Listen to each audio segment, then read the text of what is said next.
بسم اللہ الرحمن الرحیم۔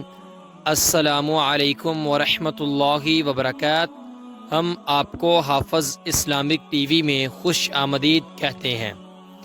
حضرت علی رضی اللہ تعالی عنہ سے روایت ہے، رسول اللہ صلی اللہ علیہ وآلہ وسلم نے فرمایا، جس نے میت کو غسل دیا، کفن دیا، خوشبو لگائی اور اسے اٹھایا، قبرستان کو لے جاتے ہوئے اس کی چارپائی کو کندھا دیا، اس کا جنازہ پڑھا، اس کی جو چیز نظر آئی جو ظاہر کرنے کے قابل نہ ہو اسے ظاہر نہ کیا، وہ گناہوں سے اس طرح پاک صاف ہو جاتا ہے جس طرح اپنی ماں کے ہاں پیدا ہونے کے دن گناہوں سے پاک صاف تھا۔